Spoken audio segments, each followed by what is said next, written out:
BFM Business, Intégral Placement, le face-à-face. Entre Sébastien Corchia et Philippe Béchade. Bonjour messieurs. Bonjour. Bonjour. Sébastien Corchia, directeur de gestion action de Mescart Asset Management, et Philippe Béchade, rédacteur en chef de la Bourse au quotidien et président des Éconoclastes. Philippe. Messieurs, on a une fin d'année un petit peu morose en bourse, en tout cas qui piétine. Le CAC 40 ne bouge pas beaucoup, aujourd'hui encore, plus 0,18%. Bon, est-ce que l'année est faite, Sébastien? Est-ce qu'il n'y a plus rien à gratter là d'ici à l'année 2015? Est-ce que le rallye de fin d'année, on peut s'asseoir dessus? Je vous le dirai demain en fait. C'est-à-dire que, comme tout le monde, on sait qu'on peut avoir demain une inflexion violente à la hausse ou assez sensible à la baisse en cas de déception de Mario Draghi. C'est quelque part le Père Noël. S'il arrive, alors... Sans la barbe. Sans la barbe, mais si il vient demain la haute remplie d'emprunts d'État, inutile de vous dire que le rallye de fin d'année, vous allez l'avoir et on va vous propulser beaucoup plus haut que ça. S'il vient avec d'autres mesures, les attentes étant tellement fortes, j'invente rien, c'est tout ce que le marché attend aujourd'hui, pour des bonnes ou des mauvaises raisons. Mais toujours est-il que ça peut changer la donne et en termes d'objectifs sur les marchés, et en termes de choix sectoriels et de valeurs, c'est une évidence. Il pourra se contenter de paroles demain ou il devra annoncer des actes, des mesures concrètes? Il pourra pas se contenter de paroles. Ça fait trop longtemps qu'il parle. Il s'est beaucoup avancé. Je suis même assez étonné qu'il n'ait pas essayé dans ces derniers jours, dernières heures, de tenter de calmer un petit peu les anticipations du marché. Ça veut dire qu'il va forcément, et ça renforce l'attente, forcément annoncer quelque chose. Alors vous le savez, le consensus se fait de plus en plus en disant il n'a pas le choix, il va y aller à coups de pelleteuse, aller acheter de la dette souveraine sur les marchés parce que il n'arrive pas à acheter les autres actifs. Donc la petite différence sur le mot racheter et non pas acheter, quoi. Oui, on joue sur les mots, mais l'idée c'est de dire il a un programme et il se rend compte qu'avec ce qu'il avait annoncé, il peut pas le faire. Ce sont des marchés qui sont pas assez liquides, donc il est obligé d'aller acheter, dans ce cas-là, la dette souveraine.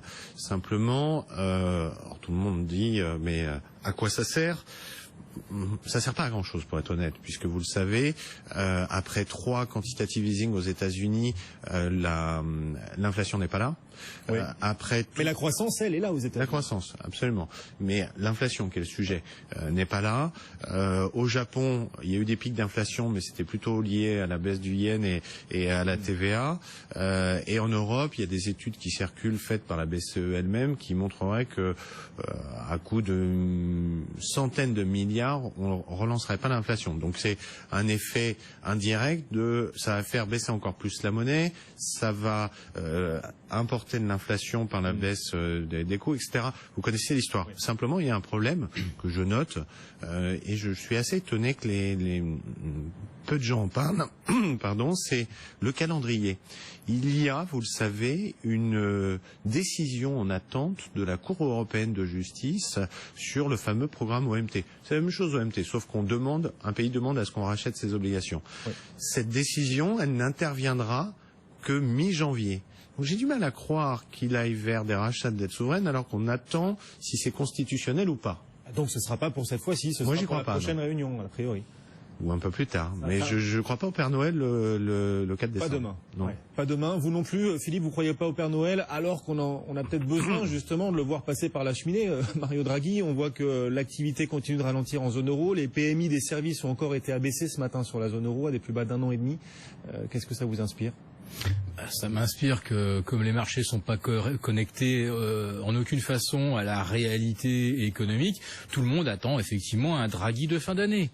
L'image du Père Noël ou autre, ça fait déjà quand même 3 ans qu'on nous dit à chaque fois la dernière réunion de la Banque centrale, ça va être le top départ du rush sur les actions. Mais l'année dernière, Mario Draghi n'avait pas annoncé grand-chose, ça n'avait pas empêché les actions de s'envoler. Pourquoi? Parce que c'est comme ça, parce que les banques centrales, elles injectent, donc il y a de l'argent, donc les marchés montent. Que même si Mario Draghi n'annonce rien demain, il y a de toute façon la Banque du Japon, le fonds de pension japonais aussi qui doit renforcer sa poche action, qui va racheter des actions européennes. Plus la Fed, figurez-vous. Parce que la Fed, avec son bilan de 4500 milliards, si elle veut le maintenir à ce niveau, il faut qu'elle rachète, bon an, mal an, pas loin de 400 milliards d'emprunts par an. Donc elle va peut-être, là aussi, venir en prendre une petite louche, redonner des munitions. Par exemple, la JP Morgan qui détient ou qui conserve 35 ou 40% de tous les actifs rachetés par la Fed. Quand un JP Morgan sait qu'il va y avoir 5-10 milliards au guichet, ils savent exactement quand est-ce qu'ils vont pouvoir intervenir, soutenir le marché, tirer les cours. Ça se fait d'ailleurs avec une précision maintenant qui est extraordinaire, puisque une semaine à l'avance, ils savent déjà s'ils vont mettre le S&P à 2060, 2070 ou 2080. On ajuste en fonction des futurs et de la valeur temps qu'on veut encaisser. Si on lit à travers vos propos, Philippe, vous êtes en train de nous dire que vous êtes optimiste pour les marchés en 2015, là. Vous êtes haussier pour les marchés. Alors, c'est peut-être pas moral, parce que l'économie, elle va pas mieux, mais vous êtes optimiste pour les marchés actions. Optimiste, c'est une drôle d'expression. Je constate simplement froidement une mécanique idiote, imbécile. Je vais vous illustrer à quel point c'est imbécile. Vous arrivez avec 50 000 €, vous allez voir votre banquier, vous leur dites voilà, j'ai un petit projet de service ou une nouvelle appli que je voudrais développer, il me falloir quelques informaticiens, etc. Un truc très très utile, j'ai besoin de 100 000 €. C'est non tout de suite. Vous arrivez chez votre banquier avec 50 000 € en disant je voudrais faire du forex ou je voudrais acheter des actions parce que je suis optimiste pour 2015. Là, immédiatement, vous obtenez un levier 5. C'est-à-dire qu'on vous avance 250 000 € pour jouer sur les marchés. Voilà le système, il est comme ça. Vous injectez plus d'argent, ça fait plus d'argent qui va uniquement dans le système de brassage de diverses formes de placement et on n'en sort pas. Sébastien? On peut jouer un peu sur les mots. Votre question, c'est est-ce que vous êtes optimiste? On peut dire que optimiste, c'est pas forcément le mot. On peut dire qu'on est positif. C'est-à-dire que c'est une nuance, mais elle est de taille. C'est-à-dire que optimiste, ça voudrait dire que l'on croit sur le fond que la croissance économique européenne va repartir, que les bénéfices vont repartir, etc. On est dans un processus très très long en fait de reprise économique européenne parce qu'il y a des problématiques structurelles. Donc être optimiste, c'est pas le bon mot. Être positif, oui, parce que en fait, s'il n'y a pas de QE européen aujourd'hui, très clairement, après une petite phase de déception qui peut durer 8 jours, 10 jours, 3 semaines, on l'a vu cet été à différentes reprises, de toute façon, les marchés vont attendre le prochain. Et comme les chiffres d'inflation sont pas prêts de se redresser à cause du pétrole, à cause de ci, de cela, de toute façon, cette histoire de QE, elle va arriver. Ouais. Et vous connaissez l'adage. C'est l'âne qui suit la carotte. Oui, exactement. Et vous connaissez l'adage boursier. Il a marché pendant quasiment 3 ans aux États-Unis. C'est Don't fight the Fed. Ne combattez pas la Fed. Et ben là, ça sera Don't fight the ECB, la Banque centrale européenne. C'est-à-dire que si la Banque centrale européenne, elle est là sur les marchés, c'est ce fameux pouls de Draghi cette fois-ci qui s'exerce. Et là, c'est même pas la peine d'essayer de réfléchir. Je rejoins les propos, c'est un petit peu idiot. Il faut pas réfléchir, il faut y aller, il faut être bêta, prendre le train et de se dire CAC à 5000 sans stop.